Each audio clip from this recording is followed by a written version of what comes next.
Ассалаумағалейкум қазақ елі, армысыздар. Біліп жүрейік каналы. Сіздермен бірге Рахым, әке үкімі.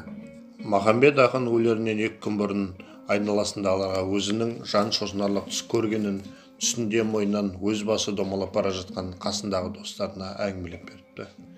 Мен түсімде зорлық көрдім, қорлық көрдім ғаламат. Bir tanış қол соғып өтті, әлдекімді паналап, зұлымдықтың жасырынып келетіні жаманақ. Иығымнан ұшқан басым көкірегімнен домалап, бара жатты атамекен ақжайықты жағалап, жүрегімнен ұшқан қанға боялыпты баралап. Жәбір түсім тегін емес, мына сойқан заманда, тіршіліктен қоштасар сәт жетті-ау деймін бағанда. Көп ұзамай Махамбеттің басын кесіп Баймағамбет сұлтанға тапсырып, Баймағамбет сұлтаннан алтын мен әдіптелген ішікті алып, әкесінің алдына келіп, мақтанып келіп тұрған бала.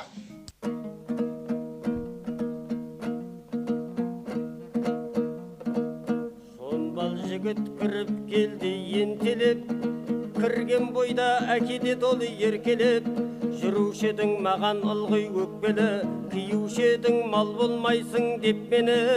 Сол сөзіңді сірә қайтып аларсың ау шамасы, аты шулы Баймағамбет сұлтанның маған берген сыйлығына қарашы. Түрді тұрған әкесінің алдына маң-маң басып барды да, алтын жеппен әдіптелген жағасы, сұрышықты тастай салды баласы. Я сөйле деді әкесі, қандай ерлік көрсеттің, 2 ай бойы қане қайда жол шектің. Бала сайтты топ бастадық 4 адам, Махамбеттің жақыны ықыласты үгіттеп, мақтап қағып арқаға қосып алдық ортаға.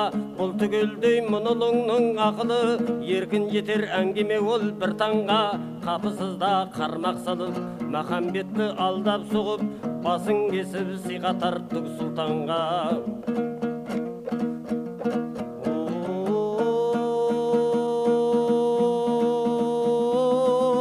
Залымай, жүзі қара залымай, мұнша залым екеніңді қалай келгем танымай.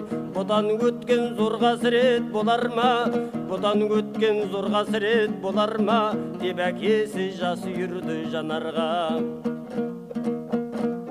Қабағыңды жаба қалды неге мұң, әке сенің қай сөзіңе сенемін. Есіңде ме менің бала кезімде, Махамбетті жек көремін дегенің. Расулым айтылған сөз оқпен тең, бір кезде мен Махамбетті жек көргем. Әлде кемшін шағынбай ол ақылға, пенделік қой алған мені тақымға. Оған себеп сенің анаң жасынан ғашық болған сол Махамбет ақынға. Азаппенен өтсе де асау таңдарым, қайрағам жоқ қызғаныштың қанжарын. Іштен тынып жүре бердім төзген боп, өзін шексіз құлай сүйген жан барын. Қайран ақын сезген жоқ.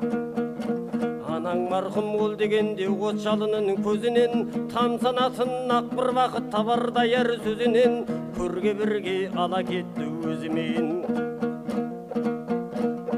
Әттең біздің сормаңдайлы жайықта, ерлер аз ғой бар алатын байыпқа. Тым кешіктім Махамбеттей батырға, бүкіл қазақ ғашық болса айып па.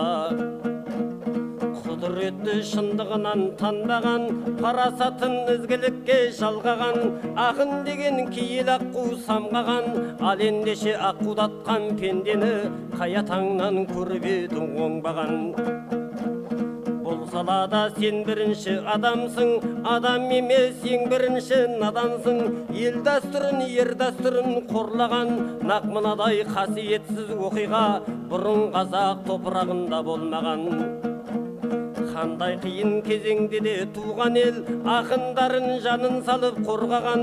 Түсінбедім армандап еңнен ұлым, ертең сені қойып желдің өтіне, ызал ұрпақ түкіреді бетіңе. Сол қорлықтан құтқарайын сен ұлым, және ол зар оңайлықпен тиылмас. Қанымыз бір жолымызда шиырлас, енді сенің кесіріңнен мағанда туған жердің топырағы бұйырмас. Және қайырын алы мейлін алыма, сорлы балам туыпсың ау сорыма. Өзің түстің өзің қазған орыңа, кеттік кәне ішігіңді ал қолыңа. Ұясына күн түреді батқалы, түксиеді меңіреу құм шатқалы. Олар үлкен қара жолға түсіп ап, бір төбенің қасына кеп тоқтады. Мынау төбе саған соңғы шығаршың, болатынын ұғарсың. Сен әрине құралайды көз қатқан, атқан оғын маздатқан. Менің мерген екенімді ұмытпаған шығарсың, деді әкесі құлазып нар көңілі. Дір-дір етіп ұмытқам жоқ деді ұлы, балам үміт қызығымның өлшемі. Өзің едің қайғым болдың еңселі, басын ашық қане мына төбенің. Осы арада қалдырамын мен сені, қараладың қасиетті мекенді, жараладың тұрмастай қып әкеңді. Мына жолмен жүрген жұрттың аузынан Махамбеттің жырын тыңдап жат енді, мүмкін сондау түсінерсің қатеңді. Кім аяққа басса заңын даланың, ұмытқаны қатал тарих сабағын. Кешір мені таусылды бар амалым, дала заңы баба заңы қарағым, деп әкесі қолын алды садағын. Дала заңы баба заңы қарағым, деп әкесі қолын алды садағын.